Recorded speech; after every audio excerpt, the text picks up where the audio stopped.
Namaskar viewers, hello and welcome to Sansad TV. I am Teena Jha with the news, your one stop for all that's happened across India and the world through the day today. Let's begin with the headlines. Pradhan Mantri Sangrahale will provide inspiration for a new India, says Prime Minister Narendra Modi after inaugurating the newly built Prime Minister's Museum at the Murthy Bhavan complex. Security forces score huge success in Jammu and Kashmir. 4 terrorists of banned terrorist organization Lashkar-e-Taiba killed in Showdown. The nation remembered Baba Saheb Ambedkar on his 131st birth anniversary today. The President, the Vice President, the Prime Minister and the Speaker of Lok Sabha paid their tributes. Several events held across the nation. The Met Department predicts normal southwest monsoon this year.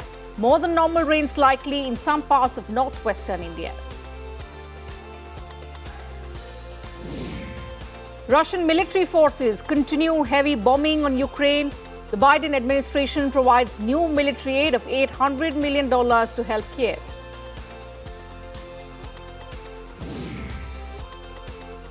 Some other quick updates in flash news. Pan-India electronic trading portal eNAM completes 6 years. Centre releases 10th and 11th edition of status paper on government debt. Shanghai cases hit record as Xi Jinping reiterates urgency of COVID curbs. Human rights issue not discussed with the United States, says External Affairs Minister S. Jaishankar. Karoli gets new district collector. Rajasthan government transfers 69 IAS officers. Mushtaq Ahmad Zargar released post Indian Airlines flight hijack, designated as a terrorist. Elon Musk offers to buy Twitter for $54.20 billion per share. Biggest quiz contest of the year, Sabka Vikas Maha Quiz launched. Widespread heavy rain accompanied by lightning thunderstorm to continue till Sunday in Kerala. Festivals of Baisakhi, Vishu, Rongali Bihu, Nababarsha and Vaishakhadi celebrated across the country today. Beginning with the top story of the day today, Prime Minister Narendra Modi inaugurated the Pradhan Mantri Sangrahale at Murthy Bhavan complex in Delhi on the birth anniversary of Dr. Bhimrao Ambedkar. Terming it as a reflection of the shared heritage of each government, the Prime Minister expressed hope that the museum will provide inspiration for building a new India. Describing India as the mother of democracy, he said, barring one or two exceptions, the country has a proud tradition of strengthening democracy in a democratic way, so it is also the responsibility of everyone to keep strengthening democracy through their efforts. हर युग में, हर पीढ़ी में लोकतंत्र को और आधुनिक बनाने और अधिक सशक्त करने का निरंतर प्रयास हुआ है। लोकतंत्र के सामने भी समय समय पर चुनौतियां आती रही हैं।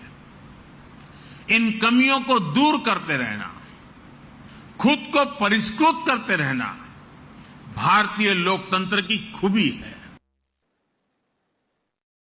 The Prime Minister called it a matter of great pride that most of the Prime Ministers of India have come from simple families.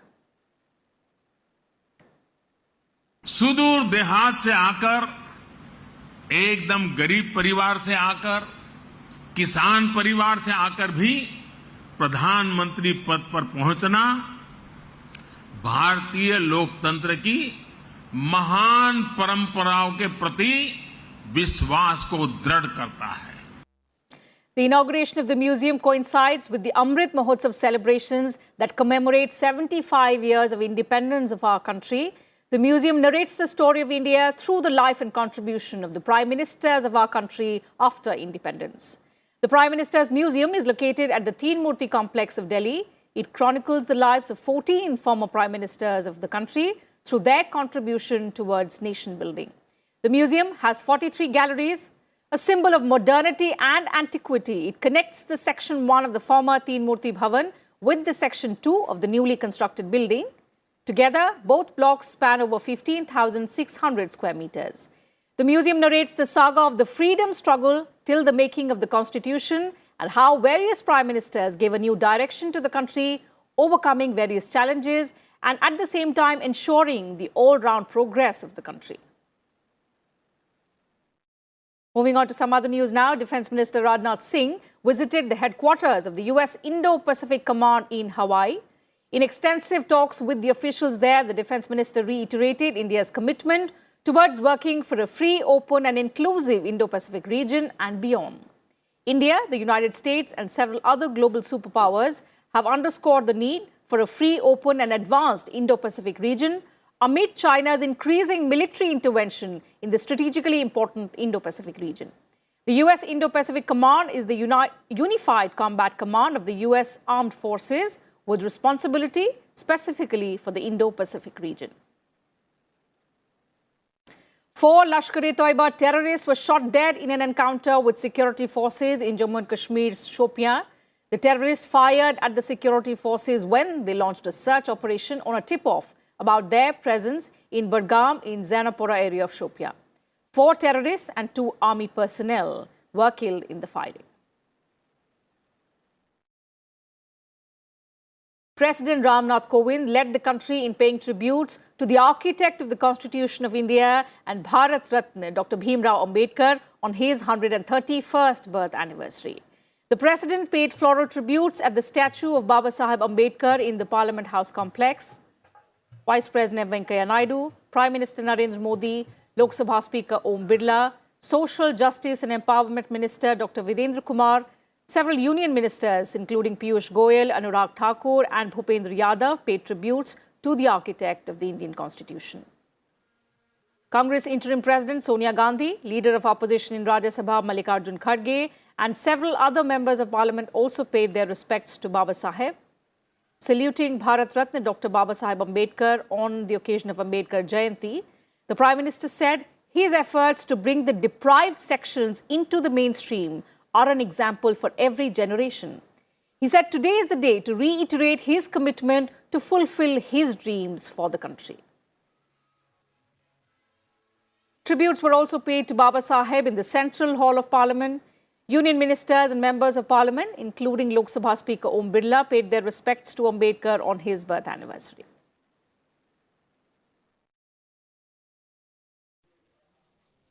Besides, a program was also organized on the occasion at the BJP headquarters in New Delhi. Many BJP leaders, including National Party President JP Nadda, were present. Several events were also organized across the country today. In Uttar Pradesh, Chief Minister Yogi Adityanath offered floral tributes at the statue of Baba Saheb. Also, former Chief Minister Mayawati paid her tributes. Bihar Chief Minister Nitish Kumar also paid homage to Baba Saheb at a function held in Patna. And news now from across the country. Fire Services Week is being observed across the country starting Thursday.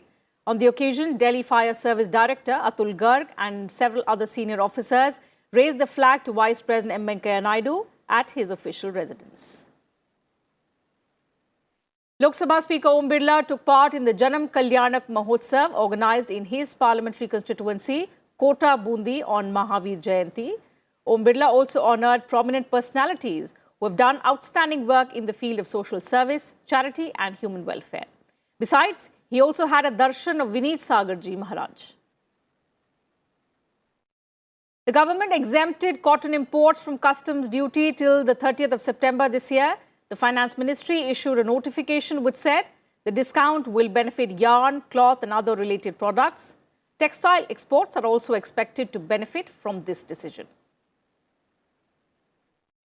6 people were killed and 12 injured in a fire at a chemical factory in Andhra Pradesh, Illuru district. Chief Minister Y.S. Jagan Mohan Reddy expressed grief over the mishap and announced ex gratia of 25 lakh rupees each to the next of the kin of the deceased. The Enforcement Directorate questioned former Punjab Chief Minister Charanjit Singh Channi in connection with a money laundering probe related to an alleged sand mining case in the state. The ED had arrested Channi's nephew Bhupinder Singh, alias Honey, on the 20th of February, a few days before the Punjab Assembly elections. And the Home Ministry has designated Mushtaq Ahmad Zargar, the founder and chief commander of Alamar Mujahideen, as a terrorist under the Unlawful Activities Prevention Act of 1967. Zargar was one of the terrorists released in the 1999 Indian Airlines flight hijack. An Indian Army contingent was dispatched from Govind Ghat to clear the way to Hemkund Sahib, the world's highest Gurudwara at 15,200 feet in the Himalayan ranges in Garhwal in Uttarakhand. The Yatra of Hemkund Sahib is starting on the 22nd of May. More than 186 crore 22 lakh vaccines have now been administered across the country so far under the COVID vaccination campaign. In just the last 24 hours, more than 1,000 new cases have also been confirmed. The recovery rate currently stands at 98.7%. And the birth anniversary of Lord Mahavir, the 24th and last Jain Tirthankar, was celebrated across the country as well on Thursday. The President, the Vice President and the Prime Minister greeted people on the occasion. The harvest festivals of Baisakhi, Vishu, Rongali Bihu, Nabbarsh, Vaishakhari and Putanadu Pirapu were also celebrated in different parts of the country today. Moving to some weather news now. The southwest monsoon is most likely to be normal this time. The Met Department said that the monsoon seasonal rainfall from June to September is likely to be 99% of the long period average. It said currently La Nina conditions are prevailing over the equatorial Pacific region. The IMD added that normal to above normal rainfall is most likely over northern parts of India and adjoining central India, over foothills of the Himalayas and also some parts of northwest India. Below normal rainfall is likely over many areas of northeast India, some areas of northwest India and also southern parts of the South Peninsula. Magic mushrooms offer possibility of a new cure for depression. We'll tell you how on the other side of this quick break, so do stay with us.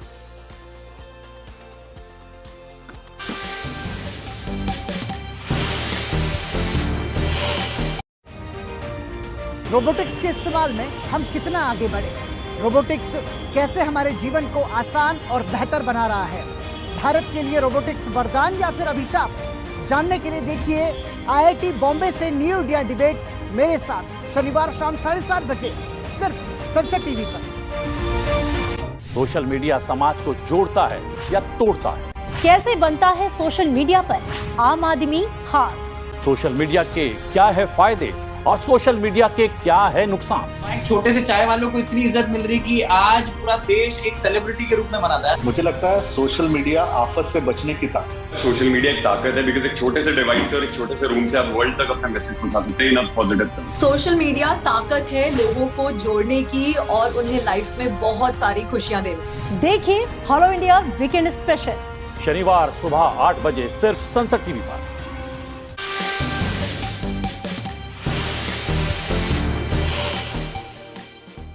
Welcome back. All the latest updates now from the war front in Ukraine.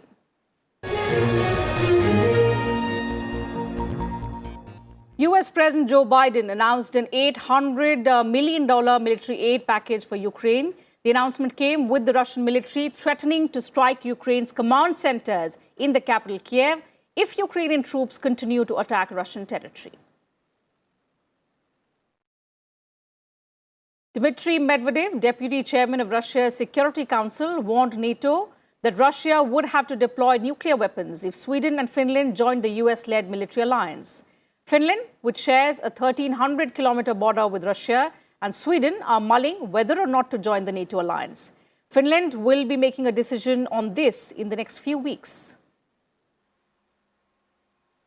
Russia's investigative committee said it was opening criminal cases into Ukrainian servicemen's alleged torture of their Russian counterparts. The committee, which probes major crimes, said some Russian soldiers had been captured by Ukrainian forces in the Zaporizhia and Mykolaiv regions and held illegally by Ukrainian security service.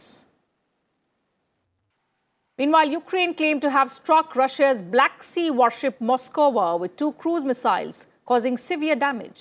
Russia has confirmed that the ship has been damaged and the crew evacuated due to fire, but says it is investigating the cause.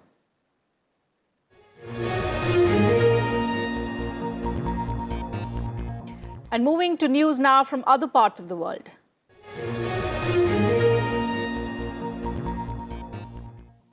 Billionaire Elon Musk has offered to buy Twitter for about $41 billion just days after rejecting a seat on the social media company's board. Musk's offer price of $54.20 per share was disclosed in a regulatory filing on Thursday. It represents a 38% premium to Twitter's April 1st close, the last trading day before the Tesla CEO's more than 9% stake in the company was made public. Twitter's shares jumped 12% in pre-market trading. In a letter to the Twitter chairman, Musk said, and I quote, "Since making my investment, I now realize the company will neither thrive nor serve this societal imperative in its current form. Twitter needs to be transformed as a private company," and unquote. Musk said the offer is his best and final offer, and if it is not accepted, he would need to reconsider his position as a shareholder. And in news from other parts of the world, continuing in fact with news from different parts of the globe, Sri Lanka's opposition party, JVP, will hold a massive public march for the next 3 days next week to support the ongoing protest against the Rajapaksa government, as it accused the government of stubbornly trying to stay in power by using various tactics without listening to the people's demands. The opposition party said the largest public march in the country's history will be held from 17th to 19th April to take this struggle to victory. The UK's medicines regulator on Thursday approved Valneva as a new vaccine to protect against COVID-19. The firm's coronavirus shot is easier to store at around 2 degrees to 8 degrees Celsius, similar to a home refrigerator, and involves a process widely used in making flu and polio vaccines. With this type of vaccine, the virus is grown in a lab and then made completely inactive so that it can't infect cells or replicate in the body, but can still trigger an immune response to the COVID virus. The death count from landslides and flooding in the Philippines triggered by Tropical Storm Maggie hit 115 on Thursday. Scores of people are still missing and feared dead after the strongest storm to strike the archipelago nation this year dumped heavy rain over several days, forcing tens of thousands into evacuation centers. The disaster-prone region is regularly ravaged by storms, including a direct hit from Super Typhoon Haiyan in 2013, with scientists warning they are becoming more powerful as the world gets warmer because of human-driven climate change. New York authorities, meanwhile, arrested a man wanted in an attack on a subway train in Brooklyn that left 10 people wounded by gunfire. Frank R. James was taken into custody in Manhattan's East Village neighborhood after a manhunt that lasted a little over a day. He's now been charged with a federal terrorism offense. All the 10 gunshot victims were expected to survive. The charge applies to violent attacks against mass transit systems, and there is no indication that James had ties to terror organizations, but the motive remains unclear. German authorities seized a massive super yacht in Hamburg after determining that it belongs to the sister Russian oligarch Alisher Usmanov. The super yacht Dilber is flagged in the Cayman Islands and registered to a holding company in Malta, 2 banking havens where the global ultra-rich often park their wealth. German authorities worked in Brussels to ensure that European Union sanctions applied to the owner. They said the yacht can no longer be sold, rented or loaded. Thousands of Argentines protested against rising inflation on the same day that the government reported the inflation rate for March was 6.7%, the highest figure in the last 20 years. The demonstrators, mostly poor, unemployed people who receive different types of social assistance, are demanding more money and jobs. The latest figure for March puts Argentina on the list of countries with the highest inflation in the world currently.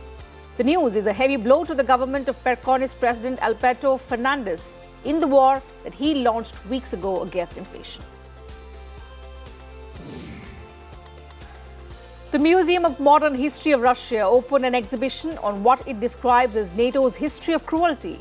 Muscovites visited the museum on Wednesday, viewed military exhibitions and artifacts, and said to show the alliance's involvement in key events throughout history. The museum said the exhibition is devoted to the history of NATO and its military operations. After a 2-year break, thousands of people in Bangladesh and Nepal on Thursday celebrated their new year with colorful processions as the coronavirus pandemic eased and life seemingly swung back to normal. In Bangladesh's capital Dhaka, people clad in the traditional red attire ushered in the Bengali New Year 1429. Rooted in Mughal era, the Bengali calendar emerged under the Mughal Emperor Akbar by combining the Islamic calendar and solar Hindu calendar.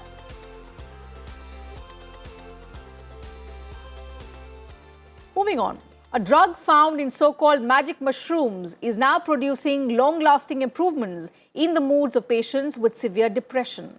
A study by UK scientists looked at the effect of the psychedelic psilocybin using a special scanning technique. Researchers say for the first time, they've been able to look into a patient's brain and see why their depression has lifted. Here's a report. For decades, scientists have known that psychedelic drugs change what they describe as the landscape of the brain. More recently, they have turned their attention to psilocybin, the active compound found in so-called magic mushrooms. A new study analyzed images of MRI scans of 60 participants in 2 trials. Researchers compared results of patients who'd taken psilocybin with others who took a traditional antidepressant tablet. All the patients also received psychotherapy. The study published in the journal Nature Medicine says the drug's impact was clear to see. Scientists say the depressed brain is like a landscape with deep valleys and mountains. The thinking of such patients is rigid. Psilocybin, they claim, flattens out these and enables more fluid thought.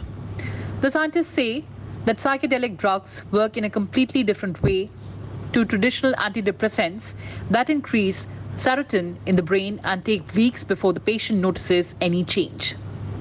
But while the findings are encouraging, the scientists warn that patients should not self-medicate with psilocybin. Taking magic mushrooms or psilocybin outside trial conditions may not have a positive outcome. Bureau Report, Sansad TV. News now from Africa. 3 failed rainy seasons in a row have brought a severe drought in Ethiopia's lowland regions. Dried water wells, dying livestock, and crops pushing hundreds of thousands of children and their families now to the brink. Nearly 9 million people are estimated to be affected by the drought across Ethiopia. This includes over 3.5 million children. An estimated 1.6 million people have been displaced, and around 72,000 children and their families have been displaced. It is anticipated that the rainy season will be 20 to 45% less than the average. In all drought-impacted areas, malnutrition rates are increasing at an alarming rate. In the worst-hit regions of Somali and Oromia, around 225,000 malnourished children and over 1 lakh pregnant and breastfeeding women need urgent nutrition support. Severe acute malnutrition in Somali region was 15 to 27% higher in January 2022 than in January 2021. The UNICEF says it is working in close coordination with local authorities to provide life-saving assistance to those desperately in need. This includes rehabilitation of boreholes and water schemes, emergency water trucking, treatment of severely malnourished children, and providing emergency education and child protection support. Bureau Report, Sansad TV.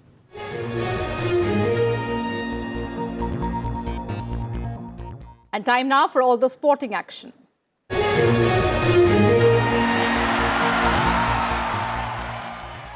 Starting with cricket today in the IPL match being played today at Navi Mumbai's D.Y. Patil Stadium. Rajasthan Royals are taking on Gujarat Titans. It is interesting that though both the teams have 6 points from 4 matches, still while Rajasthan Royals are number 1 in the points table and Gujarat Titans are placed at 5th due to a poorer net run rate. Mumbai Indians have got to the brink of exiting the playoffs race of IPL this year. 23 matches of the season are done and dusted, yet Mumbai Indians have not been able to register even a single win. The five-time champions were beaten for the fifth time this season, chasing 198 against Punjab Kings. Shikhar Dhawan and skipper Mayank Agarwal scored half-centuries for Punjab.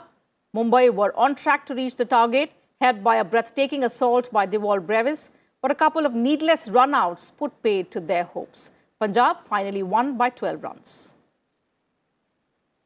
Moving to the football turf, Manchester City secured a goalless draw they needed to edge out Atletico Madrid and advance to the Champions League semi-finals. The match was, however, marred by a mass brawl late in the game that continued to rage in the tunnel after full time. The police were seen in the tunnel at the Wanda Metropolitano as heated arguments continued between the players, including Atletico's Steven Savic and City's Jack Grealish, with staff trying to keep the players apart from each other. Meanwhile, Liverpool have booked a Champions League semi-final showdown against Villarreal as they survived a late collapse in a 3-3 draw against Benfica. Club's side already had 1 foot in the last four after winning 3-1 in the quarter-final first leg in Lisbon. They were on cruise control for long spells in the second leg at Anfield, but had to hold their nerve before advancing 6-4 on aggregate after an uncharacteristic meltdown in the closing stages. In tennis, 10th seed Taylor Fritz has reached the quarterfinals of the Monte Carlo Masters. In the round of 16 match against Sebastian Korda, Fritz won in straight sets. Korda had reached the round with impressive wins. Fritz, however, was able to score a 7-6, 7-5 victory.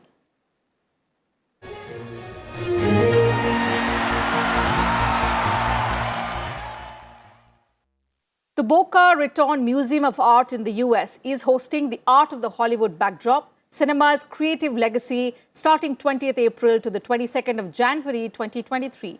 It will have backdrops made by artists who never got any screen credit. Here's more.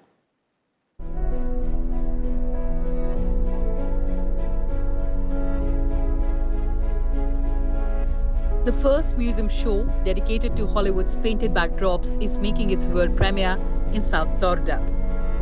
The exhibition has 22 backdrops made for films between 1938 and 1968. It honors the artists who created these massive paintings for the camera lens. The uncredited artists made scenes of Mount Rushmore, Rome depicted in Ben Hur, the Von Trapp's family's Austrian Alps, and Kelly's Paris Street dance possible. They're huge, they're mammoth, but I think most importantly it's a celebration of the artists who never got any screen credit at all. But we're celebrating those artists who actually painted by hand these mammoth works of art, some of the largest scenic paintings ever created. The show's immersive components include interactive video reels created in Hollywood specifically for this exhibition, telling the stories behind each backdrop. The exhibition is intended as a learning lab where students could use them for visualization and inspiration to succeed in hyper-realistic scenic painting. These creations were painted for the camera lens itself, not for the human eye. Bureau Report, Sansad TV. And that brings us to the end of the bulletin. But before we wrap up, a quick reminder of the headlines of the day. Pradhan Mantri Sangrahale will provide inspiration for a new India, says Prime Minister Modi, after inaugurating the newly built Prime Minister's Museum at the Teena Jha Bhavan complex. Security forces score huge success in Jammu and Kashmir. 4 terrorists of banned terrorist organization Lashkar-e-Taiba killed in Shopian. The country remembers Baba Saheb Ambedkar on his 131st birth anniversary. The President, the Vice President, the Prime Minister and the Speaker of Lok Sabha paid their tributes. Several events held across the nation. The Met Department predicts normal southwest monsoon this year. More than normal rains likely in some parts of northwestern India. Russian military forces continue heavy bombing on Ukraine. Biden administration, meanwhile, approves new military aid of $800 million to help Kiev. So that's it from us in this bulletin. Thank you for your time. Good night.